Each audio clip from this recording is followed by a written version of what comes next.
The phone kept ringing, but no one was saying anything. Just silence. No wind, no background noise, just the line staying open like someone had forgotten to hang up or was listening. That was the third time that night, and each time I'd picked up, I could feel it, that odd pressure in my chest, like I was being watched through the walls. The last time I answered, I didn't even say anything. I just listened. And whoever it was, they listened too. Let me know where you're listening from tonight, and if you've ever worked a job that got strange after midnight.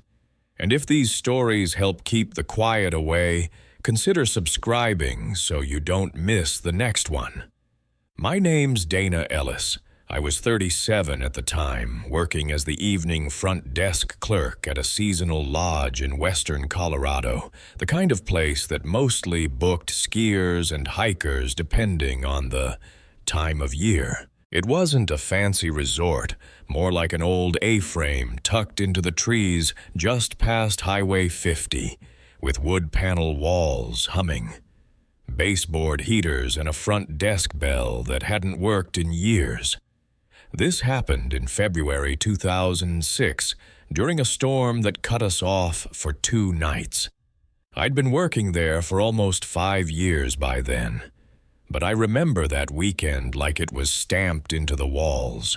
Snow piled up fast in that part of the Rockies, and when it did, you stopped worrying about the calendar. You just kept the fire going and hoped the generator didn't fail. Len Turner was on maintenance that night. He was in his 40s. Former Army, kept mostly to himself. We got along well enough. He'd plow the access road when the snow got bad, salt the stairs, check the boiler, and then vanish back into the maintenance shed behind the lodge. We were used to slow nights, and most of the staff left by 6. After that, it was just me, Len, and any guests still brave enough to ski through whiteouts. The storm rolled in fast around 5:30. I remember because I was warming up a bowl of chili from the break room microwave and looked out the side window. The trees were already bowing under the weight, and the satellite TV had started cutting in and out. By 7, we had 2 cancellations and 1 no-show. I was about to call it an early night when the bell above the front door jingled, and in walked a man with no suitcase, no gloves, and snow crusted in the folds of his jacket like he'd walked through the worst of it. He didn't say much. In fact, I don't think he said anything at first. He just stood there, dripping water onto the mat, looking around the lobby with a kind of quiet concentration. Not suspicious exactly, just slow. I asked if he had a reservation. He shook his head. I asked if he needed a room. He nodded once. That was it. I offered him the key to room 6, one of the doubles on the lower level with an electric heater that usually worked better than the others. He took it with a gloved hand, though I hadn't seen gloves before, and nodded again. Still hadn't spoken a word. I figured maybe he'd had a long drive or got stuck in the storm and didn't feel like talking. Happens more than you'd think. Before heading back to my desk, I asked for a name so I could log the check-in. He hesitated just for a second, then said, "Walker." Not Mr. Walker, just Walker. That voice was the only sound I heard from him all night. It was soft, maybe even hoarse, but perfectly clear. I asked if he had ID. He said he'd lost his wallet during a hike and could pay cash. I should have pressed more, but the snow was getting worse, and honestly, he didn't seem threatening, just cold, tired. After he left the lobby, I noticed something strange on the check-in sheet. His name wasn't written in the blank spot. I know I handed him a pen. I watched him take it, but when I looked down, nothing. The line was empty. The key had been taken, and his signature was gone. I chalked it up to distraction and filled it in myself. Around 10:30, Len came in from the shed to warm up. Said he'd shoveled the back steps and cleared the boiler vent. We shared coffee in the small staff kitchen behind the desk, and I told him about the quiet guy in room 6. Len just nodded and said he'd seen fresh prints near the tree line when he was out back. No vehicle, though. No tire tracks past the main entrance. Whoever that man was, he hadn't come in a car. I didn't sleep that night. Not because I was scared, not yet, but because the storm knocked out the satellite feed completely, and the phones kept acting up. Not the landline that one was already down, but the internal system we used between rooms. Around midnight, one of the lights on the panel started flashing like someone had picked up the phone in room 6. I picked up on my end. Nothing. Just the sound of wind through the static. Then again at 1:17 a.m. Then again at 2:04. Each time the light blinked, I answered and nothing came through.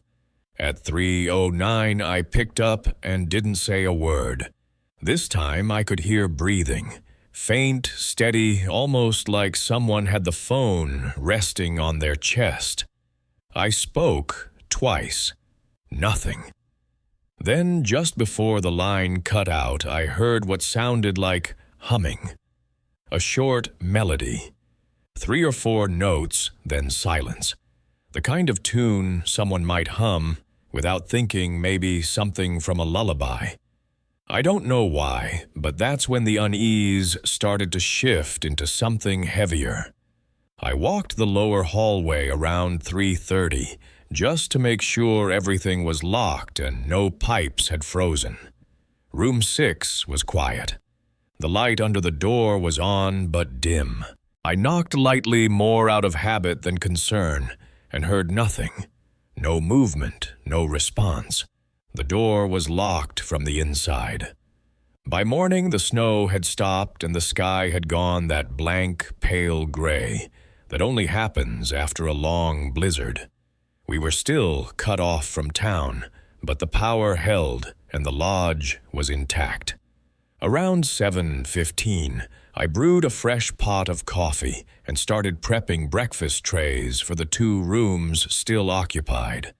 I knocked on room 6 again around 8. No answer. I left the tray outside the door.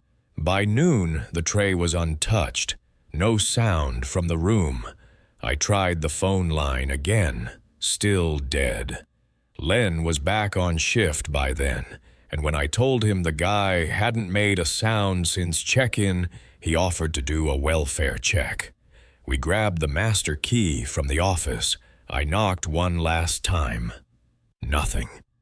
When I opened the door, the room was empty. Not messy, not abandoned, just empty. The bed was still made unused. Towels were folded. Even the heater was off. The only thing out of place was the room key. It had been left in the center of the desk, resting on top of the folded breakfast menu. Len checked the windows. Locked from the inside. Same with the bathroom. No sign of anyone leaving through the hall. No footprints outside either. Snow had stopped too late in the night for anything to melt or be covered. The man had vanished. We never heard from him again. No name on file, no ID, no vehicle ever found in the lot. For weeks after, I kept thinking about that faint breathing on the line and the way the humming stopped just before the signal died. I only ever heard that melody one more time a month later when I was closing the lodge for the season. It came through the static on the staff radio. Same 3 notes, then silence. That was the night I handed in my notice. I never stayed past dark again. I don't usually talk about this. It's one of those memories that makes people shift in their chairs a little, like they want to believe you. But part of them hopes you're exaggerating.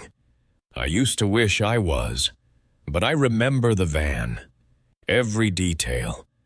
And once you see something every day for 3 weeks straight, sitting silent, watching, waiting, it carves itself into your mind in ways that don't ever leave. Back then, I was 16, still living with my folks in a quiet neighborhood outside Denver. The kind of place with trimmed hedges, mailboxes that all looked the same, and front porches where people left pumpkins out too long after Halloween. My daily routine didn't vary much. Catch the bus at 7:15, get home by 3:30, maybe hang out with my girlfriend Lisa, or knock out some homework if I was feeling ambitious. I had a part-time job at a pizza place on weekends, but mostly I just kept to myself.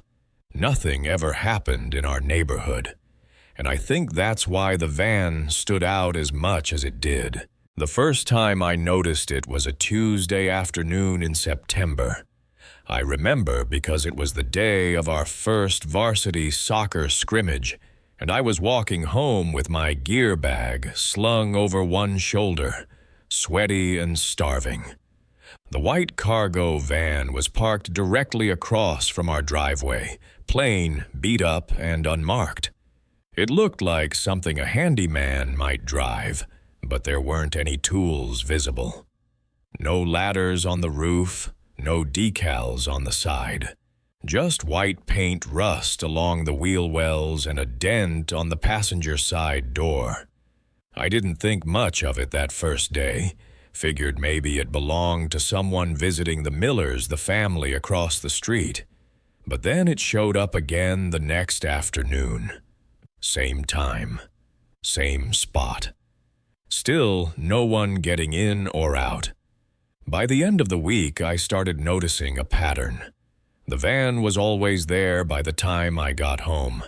It never arrived after me. It was already waiting. At first, I thought I was imagining it. Maybe it had been parked there in the mornings too, and I just hadn't paid attention. So I started checking, looking out the front window before school. Nothing. The street would be clear. Then, like clockwork, it would appear by the time I got home. In the afternoon. Always empty-looking. Always facing the same direction. The really creepy part was that I could tell someone was inside.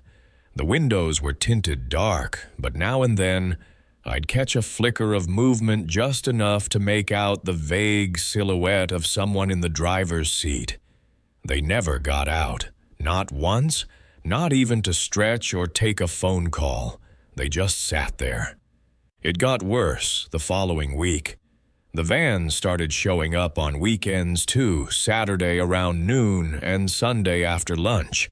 I tried messing with the routine, leaving out the back gate or looping around the block just to see if it would make a difference. It didn't. The van didn't follow me. It didn't move. It just kept showing up right on schedule, like someone was running a surveillance operation and didn't care if I noticed. I told my parents over dinner one night. My dad laughed, said I watched too many crime shows. My mom looked a little concerned, but chalked it up to someone doing construction work or keeping an eye on a property sale.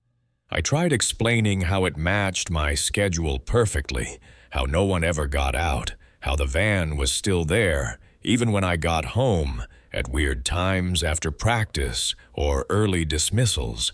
But they just smiled the way parents do when they think you're being dramatic.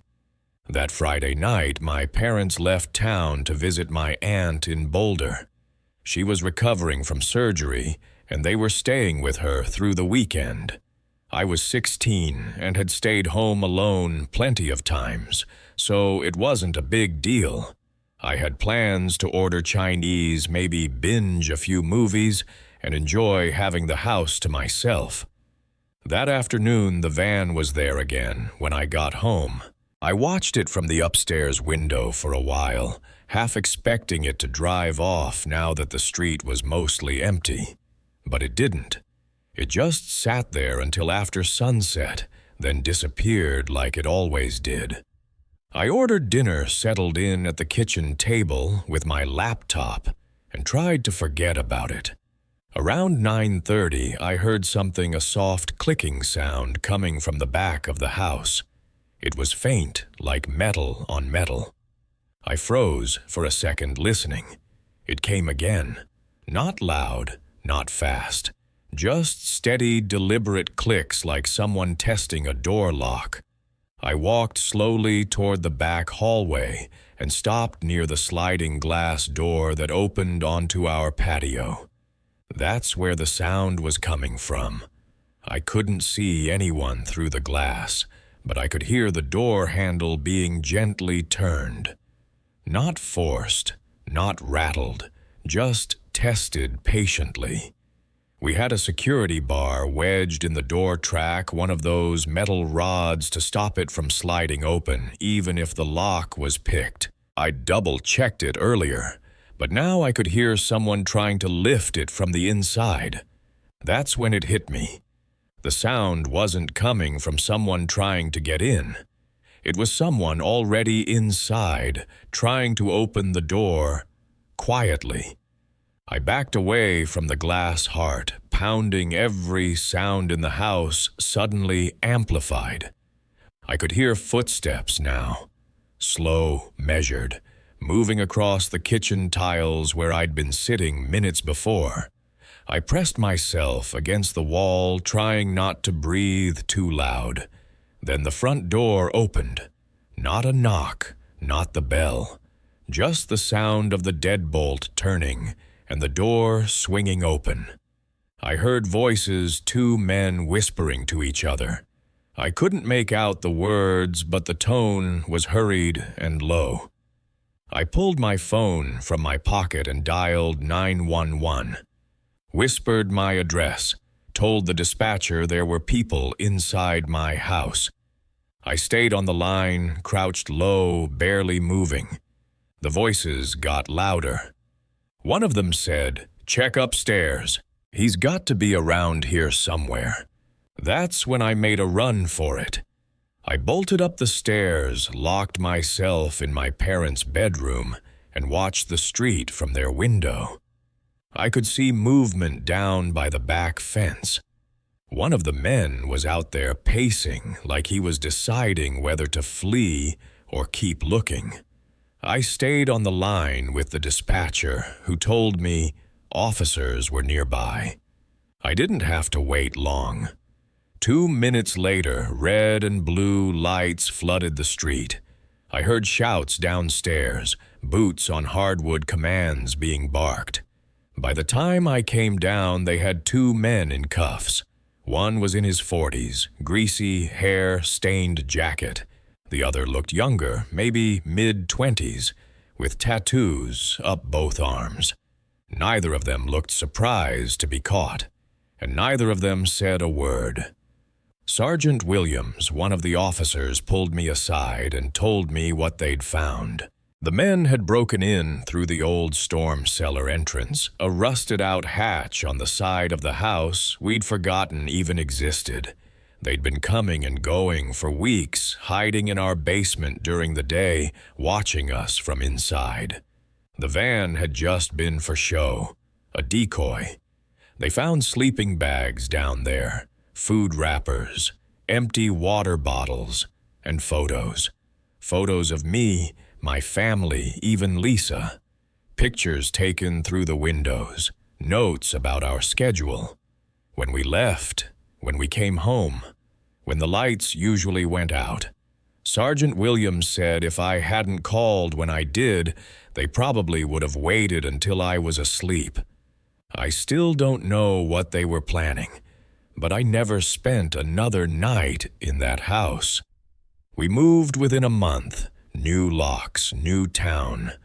I still watch the street when I get home, still check the basement every few nights, and I never look at parked vans the same way again. I grew up in the mountains, so the idea of spending a week alone at the beach sounded like a small luxury. I wasn't expecting anything dramatic, just a quiet rental, some ocean air, and maybe a few good meals. I'd been working too many hours on back-to-back design contracts and needed a break before the fall rush hit. My Airbnb was tucked at the edge of a tiny beach town about 30 minutes south of Charleston, the kind of place with shuttered seafood shacks, a single gas station, and houses with paint worn soft by salt and time. Miss Ruth, the host, was polite but distant. She handed me the key in person, gave me a short tour, and warned me that the Wi-Fi sometimes went out when the wind blew in from the water. "It's best not to expect too much out here," she said. I thought she meant the internet. Looking back, I'm not so sure. The house was a converted bungalow, weathered blue with mismatched porch furniture and a long screened window facing the dunes. Inside, it smelled faintly of old wood and lemon oil. The kitchen had one of those small, square fridges that hummed louder than it should have. I didn't mind. It felt lived in like a grandparent's place, cozy in a way that kept your guard down. There was no TV, which I expected, and no clock on the walls, which I didn't. I remember checking my phone more than usual that first evening. The signal was weak, not dead, just slow, like the whole place wanted to keep you unmoored from time. There was a guest book on the table by the window. I didn't notice it right away. The cover was plain leather, no embossing, no label. When I opened it, I found it locked. A thin silver keyhole on the edge where the pages should separate. I checked the drawers, the shelf near the entry, even inside the teapot on the counter. No key. That struck me as strange. Why leave a guest book out if it couldn't be opened? But I figured maybe it was a keepsake, not for renters. Some people have their quirks. That first night, I kept the windows open to let in the breeze. The ocean was maybe 200 yards out, just past the dune grass, and the air smelled like salt and something faintly metallic. It was quiet except for the wind, the creak of the house settling, and what I assumed were crabs moving in the sand outside. Around 2 a.m., I heard what sounded like footsteps on the back deck. Not rushed, not hesitant, just a few slow steps, like someone pacing. I got up, turned on the porch light, and looked out. Nothing. The stairs were empty. The dunes were still. I told myself it was probably an animal, or driftwood shifting in the wind. The next night, it happened again. Around the same time, just past 2 a.m., the sound of deliberate, steady steps along the rear deck. This time, I didn't turn the light on right away. I just stood at the door, listening. 5 steps. A pause. Then 3 more. I finally flipped the switch and looked out. Still nothing. But in the morning, I noticed something on the porch railing. A faint smear. Not quite dirt, not quite blood. It was reddish-brown and oily like old engine grease. I wiped it with a paper towel, told myself it could have come from anywhere. By the 4th day, I started locking the bedroom door at night. I hadn't seen anyone near the house, but I couldn't shake the sense that someone had been near the window while I slept. I'd wake up with the sheet half off and the curtains slightly shifted. Small things, easy to dismiss, but I hadn't touched them. That afternoon, I went into town to grab bottled water and snacks from the gas station. It was the only place still open midweek. The man behind the counter was maybe in his 60s, sun-darkened skin, and a long white beard. As I was paying, he asked if I was staying in one of the rentals near the dunes. I said yes, and his expression changed. He leaned in slightly and said, You lock your windows at night." I nodded. He didn't smile. "Some folks come down here thinking it's like the brochures, but the wind ain't the only thing walks at night." I didn't know what to say, so I just thanked him and left. He didn't ring up my candy bar. That night I found the guest book sitting in the center of the table, even though I'd moved it to the shelf earlier in the week, and this time the lock was open. I didn't see a key. The clasp was just undone. Inside were pages and pages of entries written in different styles of handwriting, some neat, some jagged. Most started normal compliments about the porch view, praise for Miss Ruth's hospitality. But the deeper I flipped, the stranger they became. One entry from 2019 read, "He stands in the dunes until the third night. Don't leave fruit out. He watches when you sleep." Another, dated 2 years earlier, simply said, "Woke up and the fridge door was open. No food missing, just a wet handprint on the inside." One woman wrote, "Tried to leave after the first knock. Car wouldn't start. Stayed one more night. He comes if the house is empty too long." The final entry was from 6 months before my stay. It didn't mention dates or names. Just a single line. "He knows who you are when you dream." I closed the book, locked it again out of instinct, and checked every door and window in the house. Nothing was broken, nothing out of place. Except my toothbrush. It was slightly damp and lying sideways on the edge of the sink. I hadn't used it that morning. I didn't sleep that night. Just sat by the window with the kitchen light off, watching the dunes. The footsteps came again, closer this time. No pause. Just a slow approach until they stopped directly outside the back door. I could hear breathing, not heavy, not angry. Just quiet, calm breathing, like someone standing still and waiting to be let in. The door never opened. The steps never moved away. They just stopped. At sunrise, I packed without showering. I left the keys in the lockbox, didn't bother texting Miss Ruth. As I pulled out, I looked back once. The porch was empty, but the guest book was sitting on the top step, closed, locked. I don't know if Miss Ruth ever read what was in it. Maybe that was the point. Maybe some things aren't meant to be written down until someone else comes along to see them. I just know I still dream about the sound of those steps, steady, careful, always, arriving at 2:13 a.m. on the dot. And sometimes, even now, I wake up to the faint smell of salt water. The last real job I ever had was managing overnight shifts at a wholesale distribution warehouse just outside Allentown. It wasn't a glamorous gig, but it paid the bills and kept things quiet. I liked the routine of it. Same 4 walls, same rows of loading bays, same small crew.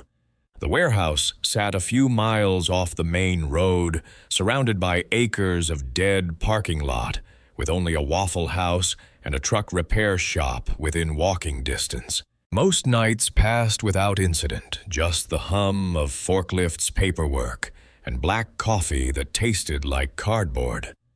But in the fall of 2019, something shifted. I still don't know how to explain it without sounding like I've gone off the rails. Wesley started in early October. Mid-30s, wiry, polite to the point of awkward. He came recommended by one of the temp agencies we used during high-volume seasons. On paper, he was clean, no red flags. He showed up early, listened well, and kept his head down. I trained him myself the first 2 nights, showed him the loading protocols, clock-in procedures, and how to keep the freezer door from sticking on damp mornings. He said he'd worked in food logistics before, but when I asked where he got quiet and mumbled something about small outfits back west. The first odd thing I noticed was the coat. Wesley always wore the same heavy brown canvas jacket, even inside the building, even in the warmer back rooms. When I asked if he was cold, he said, "It helps me think." That was all. No smile. Just those 4 words. I let it go. We've all got our quirks. About a week in, I started hearing from the forklift guys that Wesley wouldn't talk unless spoken to, and even then he kept conversations short. One of them said they'd walked past him in the break room, and Wesley was just standing there staring at the microwave, even though it was unplugged and the lights were off. No lunch in his hands, just standing still. One night around 3:30 a.m., I was doing a round through the cold storage wing. It's a long corridor lit by flickering fluorescents and kept at a steady 34 degrees. At the end of that hallway is a smaller locked freezer room where we keep high-value perishables, seafood cuts of imported beef, specialty dairy. Only managers have keys. As I passed the hallway junction, I thought I saw someone standing just inside the freezer door, not moving, just a shadow behind the frosted glass. I paused, expecting to find one of the crew checking inventory, but when I unlocked the door and pulled it open, the room was empty. Not only that, the motion-activated lights hadn't kicked on, meaning no one had entered for at least 15 minutes. Still, I called out Wesley, just in case. No answer. The next night, I reviewed the security feed from that wing. The camera pointed at the freezer door was functional time-stamped clear, but right around 3:33 a.m., the screen jumped. Just a flicker, half a second, but enough to blur the image. When it came back, a dark shape was standing in front of the freezer. It wasn't pixelated or glitched, more like undefined. There was no clear outline, just a density in the shape of a man, head lowered. Then it was gone. I printed the still and taped it to the break room board.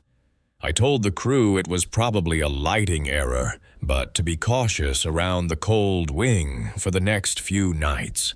Wesley was sitting at the far end of the table, peeling the label off a plastic bottle. He didn't look at the picture. He didn't say anything at all.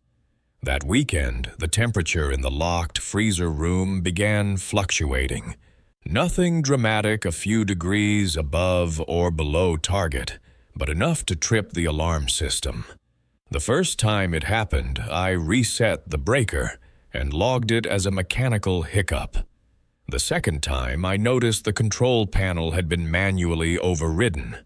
I asked around. No one admitted to touching it. And again, only managers had keys. Sunday night, I stayed late to walk the floor alone. Around 2:45 a.m., I passed the cold wing and caught a whiff of something wrong. Not spoiled meat, something sharper, metallic, almost like burnt wiring and wet clothes. I opened the freezer. No one was there. But on the floor, I found Wesley's name badge. I didn't see him clock in that night, though the logs showed his code had been entered at 9:02 p.m. I called his cell, straight to voicemail. I made the call to non-emergency dispatch at 4:12 a.m. Officer Brewster showed up around dawn. I explained everything, Wesley's strange behavior, the temperature issues, the motionless figure, the security feed. He walked the floor with me, checked the logs, even watched the clip. When the blur appeared on screen, he leaned in and said, "You're sure that's not just a coat hanging on a rack?" "There's no rack in that hallway," I told him. He nodded, but didn't write it down. Later that morning, we found Wesley's canvas jacket folded neatly on the floor inside the locked freezer. No one had opened the door since I'd checked it myself 2 hours earlier. I confirmed the entry logs. The door had remained sealed. No sign of forced entry. No footprints in the condensation. Wesley never returned. The agency didn't have forwarding info. No emergency contacts, no previous employment verifiable by phone. When I pressed them, the rep said that file's already been cleared, whatever that meant. The warehouse ran normal operations the following week. No temperature spikes, no dark shapes on the feed. Everything settled back to routine. Still, every time I walk past the cold wing, I glance at that freezer door. Sometimes when I'm alone late at night, I think I hear the soft hiss of the seal being broken, just faint enough that I second-guess it. I left the job 6 months later. Found work doing light freight dispatching out in Reading, warmer, quieter, less to explain. I still think about Wesley, about that quote, about how someone can walk into a place, be there for days, and leave without leaving a trace. But most nights what stays with me isn't the jacket or the footage. It's that one moment when I opened the freezer and found the badge on the floor and realized the seal hadn't been broken, but someone had still gotten in. I had 1 semester left at Eastern Michigan when this happened. I was renting a small 1-bedroom on the bottom floor of a concrete building that had once been a motel long before the college swallowed the area. Rent was cheap, and aside from the paper-thin walls and a persistent smell of old pipe glue in the hall, it wasn't bad. Until the guy in Unit 1A moved in. He never introduced himself. I only noticed him because the hallway light above his door stayed off all the time, and his windows were always covered not with curtains, but with taped-up trash bags that sagged inward like they were trying to breathe. The first time I saw him, he was coming in late, maybe 2 in the morning, carrying nothing but a bag of fast food and a rusted folding chair. He didn't look at me, didn't say a word, just unlocked his door and shut it behind him. The sound of the bolt sliding home was louder than it should have been in that empty hallway. I tried not to judge. College neighborhoods are full of people who want to be left alone. I kept to myself too, especially during finals. But by the 2nd week, I noticed something strange about that unit. Not the man himself, I barely saw him. It was the people who came to his door. Always late, always quiet, and always gone within 5 or 6 minutes. I started paying attention because the pattern didn't feel random. They came between 2:00 and 3:00 a.m. Almost exactly. A different person each time. Older, younger, male, female. No talking. Just a knock, the door opening an inch, then silence. Then the door closed again, and they left. At first, I assumed he was selling something, but none of the usual signs were there. No traffic during the day, no music, no arguments, no smell of weed in the hallway. Just these solemn nighttime visits. I didn't report it because nothing technically illegal was happening, and honestly, I wasn't eager to draw attention to myself. But the unease built gradually like cold seeping into a basement. It got worse when the knocking started happening outside that hour window. I'd hear it from my unit's soft, rhythmic knocking at his door, sometimes as early as midnight, sometimes almost sunrise. But no one answered. I even checked once, peeking through the small security lens in my door. I saw a man standing there facing 1A, hands in his pockets, not moving, just waiting. He stayed like that for over 10 minutes before turning away and walking off into the stairwell. I remember thinking he looked confused, like he'd been told to come there, and suddenly didn't know why. One night I was up working on a database project when I heard a knock louder than usual.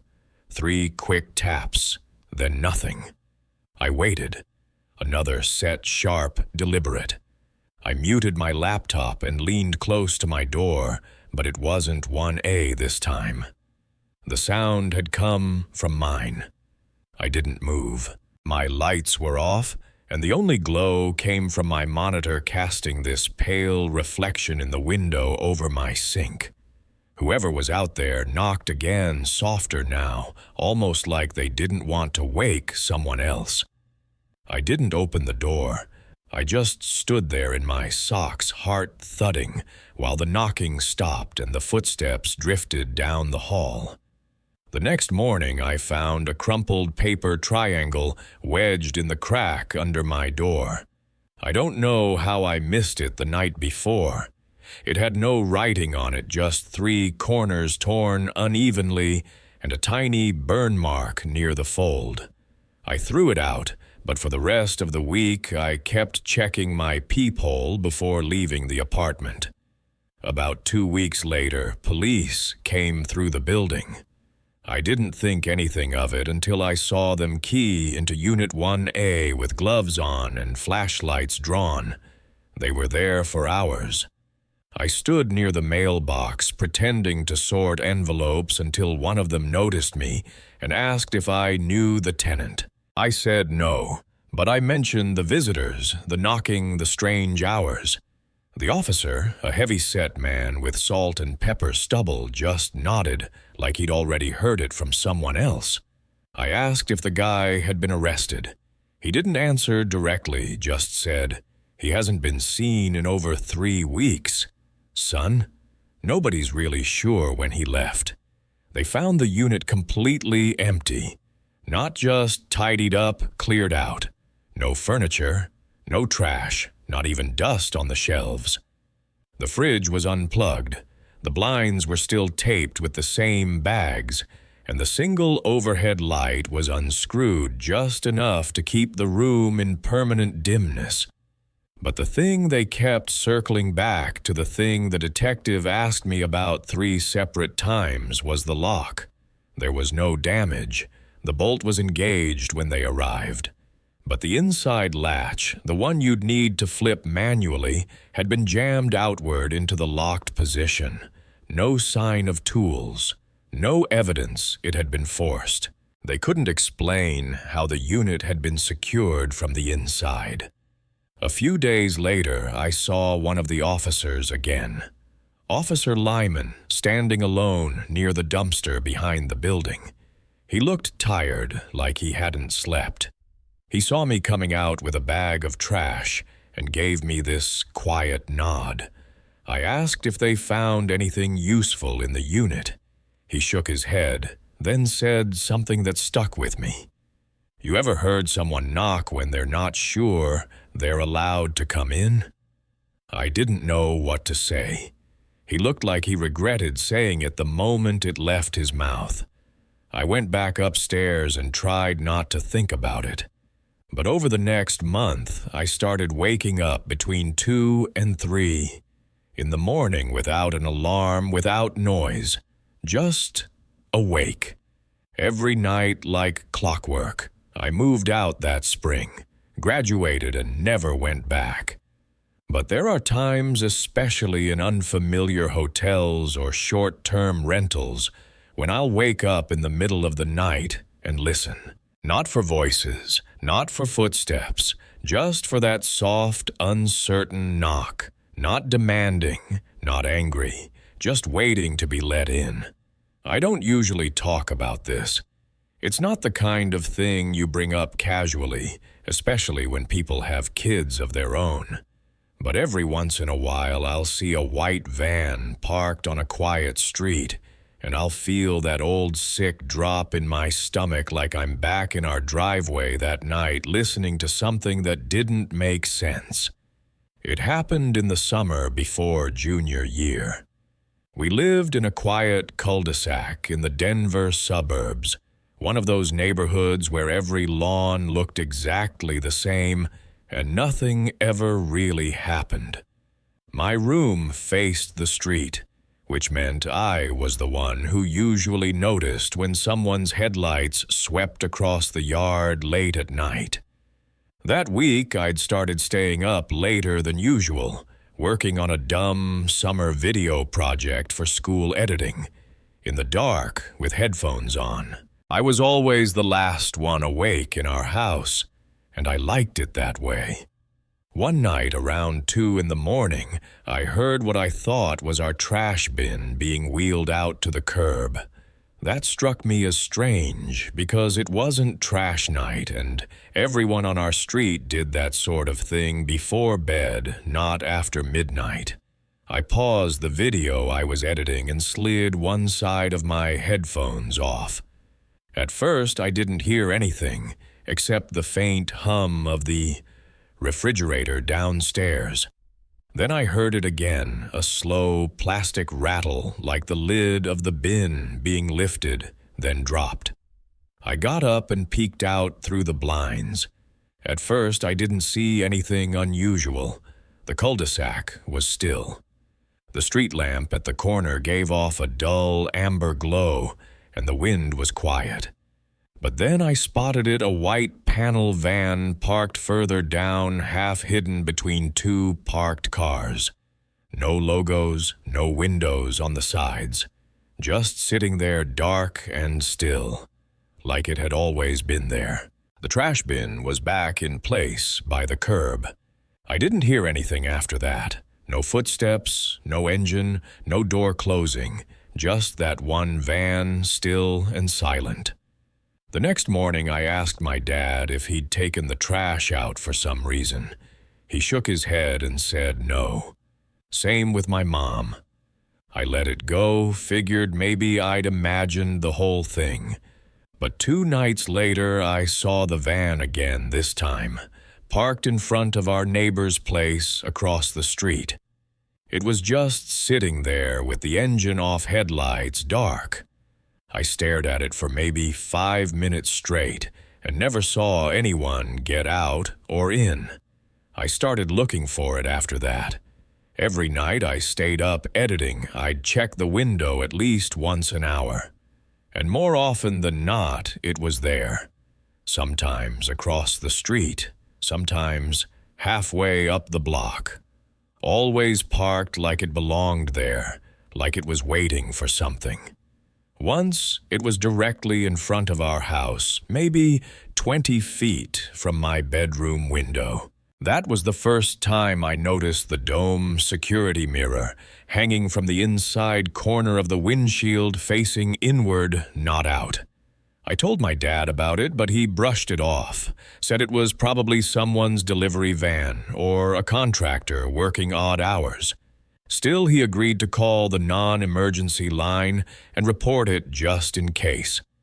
The woman on the phone said they'd send a patrol car through the neighborhood that night, but I never saw one. A few nights later, something changed.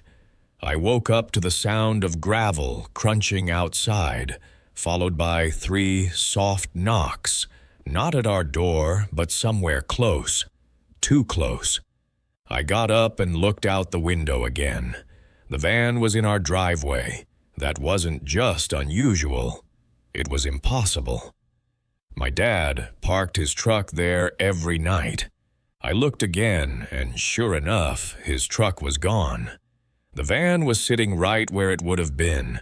No headlights, no brake lights, just parked there, quiet and dark.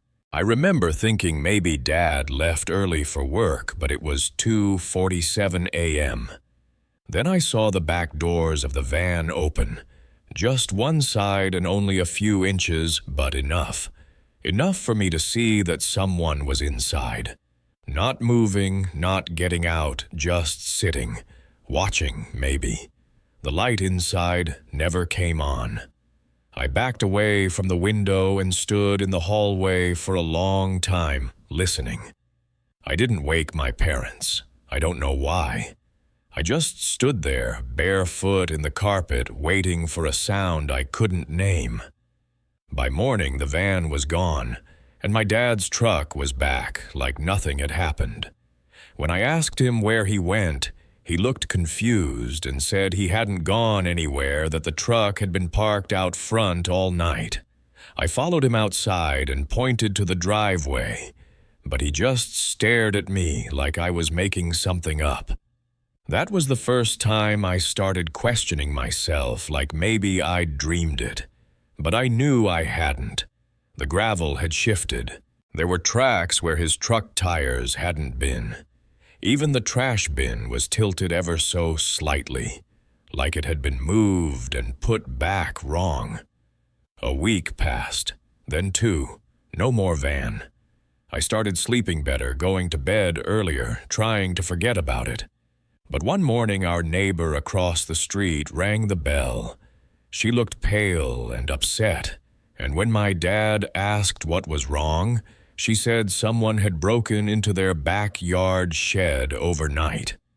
Nothing was stolen, just the padlock cut clean off and everything inside rearranged.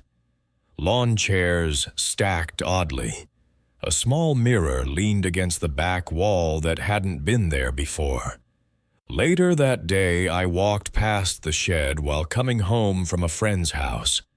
I tried not to look, but I caught a glimpse through the side window just enough to see a narrow plastic bin sitting upright in the corner. It had one of those flip-up lids like the kind they use for tools or cabling or storage. I never told my parents about that, and I never saw the van again. But last year, long after I'd moved out and was living 3 states away, my mom mailed me a small box of old yearbooks and high school junk she found while cleaning the attic. I didn't open it right away, but when I finally did, tucked between a faded varsity flyer and an old spiral notebook, there was a printed photo I didn't recognize. It was taken from inside a car, probably at night. A grainy black and white shot of a quiet street, houses dark. No cars in sight except one, a truck in a driveway, and in the bottom right corner of the photo, partly out of frame, there was a figure standing in front of the truck. Not walking, not looking at the camera, just standing there, still. It wasn't me in the photo. And it wasn't my truck, but it was our house. I don't usually talk about this. It's one of those stories that sounds like you're exaggerating, even when every word of it happened exactly as you remember. In the spring of 2022, I booked a last-minute Airbnb near a quiet stretch of beach in South Carolina.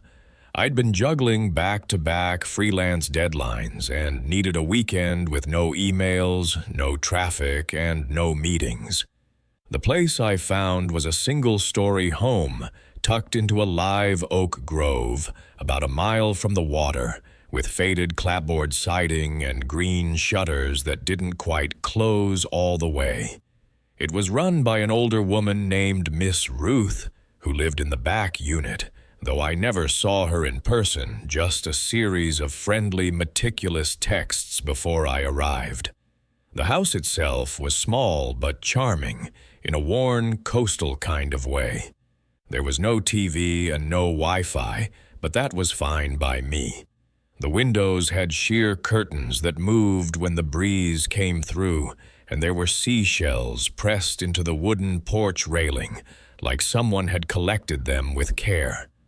I remember thinking it was the kind of place people retire to. Quiet, safe, the kind of house where nothing bad would happen. On the second night, I walked down to the beach just before dusk.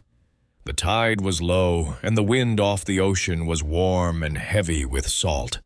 There were no crowds, just a couple walking a dog far in the distance, and an older man sitting motionless on a bench facing the water. I stayed until the sky turned that deep indigo color just before full dark, then started walking back along the narrow gravel road. The live oaks made everything feel more enclosed than it really was, and when I reached the house, I was already digging for my keys before I even hit the steps.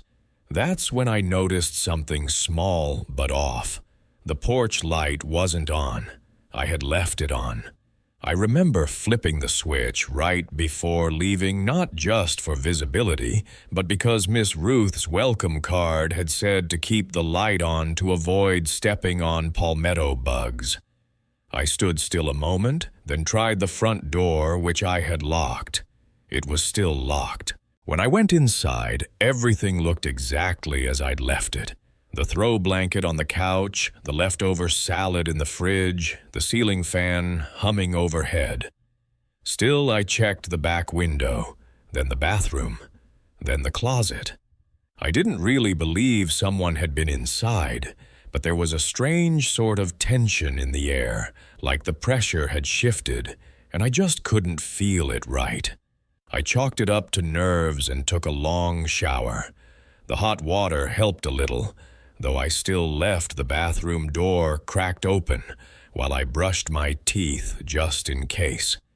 At some point that night, I woke up suddenly. Not to a sound exactly, more like the absence of one. The crickets were gone. The fan had shut off. There was this heavy stillness that made my skin crawl. I sat up in bed and listened, holding my breath. Then I heard it. The faintest scuff of something moving across the floor in the living room. It wasn't a loud sound, not like stomping or even a creak, but it was deliberate. A dragging step, then a pause. Another step. I stared at the doorway, willing myself to move, but couldn't. The bedroom door had a frosted pane in the upper half, and I could see that the light in the hall was on, even though I'd turned it off before bed. I didn't have a weapon. My phone was on the nightstand, but calling 911 felt like something that would take too long. Instead, I did something I still don't fully understand. I lay back down slowly and pulled the covers up to my chin, trying to make my breathing sound deeper than it was. I waited, I listened, and eventually I must have drifted off or blacked out or simply lost the thread of time. The next morning, everything was normal again. Too normal. The hallway light was off, my bedroom door was closed, the porch light was back on. There was no sign anyone had entered, nothing missing, no open doors, no footprints. Just one thing. There was a smell in the living room that hadn't been there before. Not foul, exactly, not like trash or mold, but something damp and sour like clothing that had been worn too long and never fully dried. I found nothing, and after half an hour it faded. I drove into town that afternoon, partly to clear my head and partly to pick up bug spray.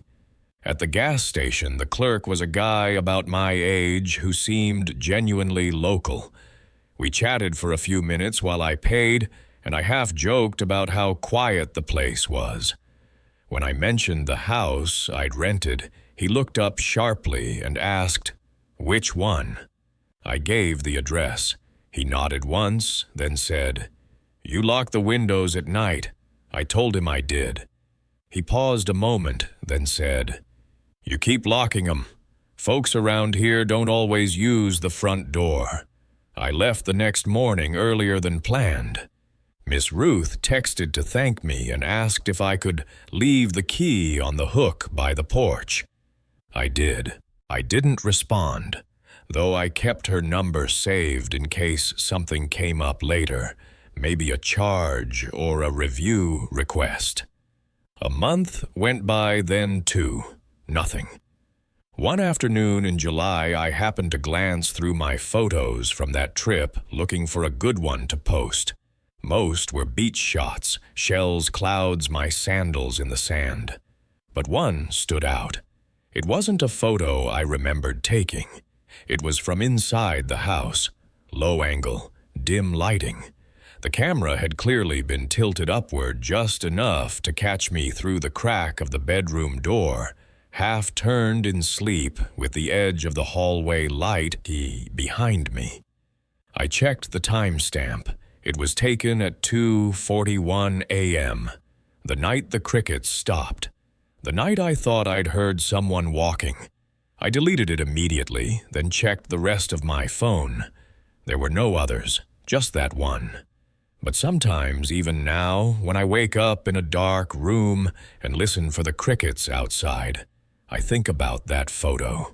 And I wonder not who took it, but how long they stood there before deciding to. I was driving east through the Nevada desert when I had the kind of breakdown that makes you question whether it's worth pushing an old truck any farther.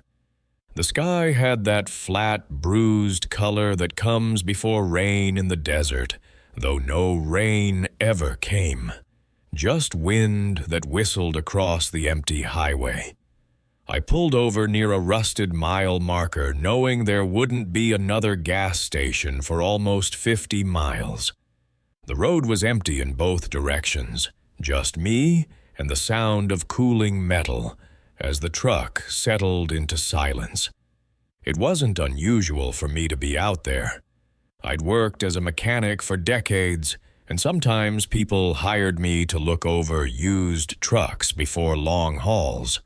This one was mine, though, and I had been nursing it along for months, convincing myself it had another year left in it. The night was quiet, except for the faint hum of power lines somewhere beyond the Black Hills. I sat on the hood for a while, letting the desert cool around me, until I saw headlights cresting the far side of the highway. At first, I was relieved. Out here, seeing another pair of headlights can feel like proof the world is still connected to you. But the way those lights moved gave me pause. They came too fast, then slowed too abruptly, as if the driver had just realized I was sitting there. The car pulled over about 30 feet behind me, and the engine shut off. No one got out. I stayed very still, watching my own reflection in the dark glass of my truck's side mirror, waiting for movement. When the door finally opened, 2 men stepped out. Both wore jeans and dark jackets, neither carrying luggage and neither speaking as they walked closer. Their footsteps on the gravel sounded louder than they should have in that kind of open space. I called out, trying to keep my voice even, asking if they needed help. One of them smiled without answering. The other just kept his eyes fixed on me, unblinking, until the silence stretched long enough to feel unbearable. I said I was fine, just waiting for the engine to cool. That was true enough, but they didn't move on. Instead, they stopped just a little, too close for comfort, standing in the shadow of my hazard lights. Up close, I noticed something strange. No dust on their shoes, no sweat on their faces, even though the air was still hot and dry. The smiling one finally spoke, asking where I was headed. I gave a vague answer, but it didn't matter. His friend already knew. He said the name of the next town before I could even, though it wasn't marked anywhere on the highway. That was when I decided to get back in my truck. I told them I needed to call someone, maybe highway patrol. Neither of them moved aside, but they didn't stop me either. I shut the door, locked it, and lifted the radio receiver I kept wired into dispatch channels from my old work. My hands shook harder than I wanted to admit. I called it in voice low, describing two men on Highway 95 near Goldfield who didn't seem right. The operator's reply made my skin go cold. She said a stolen vehicle had been reported an hour earlier, two men fitting that description, armed and dangerous. I glanced in the mirror. They were still standing there just outside the reach of my hazard lights. One with his head tilted slightly, like he was listening to something I couldn't hear. Then, without a word, they turned and walked back to their car. No sound of doors closing, no sound of the engine starting, but a moment later the headlights were gone. The desert swallowed them like they'd never been there. When the patrol car arrived 20 minutes later, there was no sign of them. Not even tire tracks where they'd pulled off. The officer who took my statement looked almost apologetic, like he thought I'd overreacted. But as he turned to leave, he asked a strange question. He wanted to know if the men had spoken my name. I said no, and he nodded slowly as if that mattered more than anything else. I never found out why he asked it. Even now, whenever I drive lonely stretches of road at night, I think about those men. How they knew where I was headed, how they appeared and disappeared without a trace. And what would have happened if I had given them a name at all? That was the last story I wanted to share tonight. Looking back across all these memories, what strikes me most is how ordinary the beginnings were. A diner, a small town, a room rented by the week. None of these places should have mattered yet. Each carried something that stayed with me far longer than reason should allow. Sometimes I think fear is less about what you see and more about what refuses to leave once the night is over. A stranger's silence, an unlocked door, a voice calling from a place it shouldn't be. These are the details that sit quietly in your mind, waiting until you're alone again. Maybe that's why we tell these stories at all, not to explain them, but to share the weight of remembering. Because the truth is not every road leads you safely home, and not every light in the distance belongs to someone who means you well. If you've listened this far, then you've walked with me through a few places most people pass without noticing. And I wonder when the night comes for you, what quiet detail will be the one that lingers? Thank you for staying with me until the very end. If you'd like to hear more stories like these, please follow the channel, share this with someone who enjoys late-night listening, and subscribe for future nights. And tell me, have you ever had a moment on the road or in a quiet place where something felt wrong for reasons you couldn't quite explain?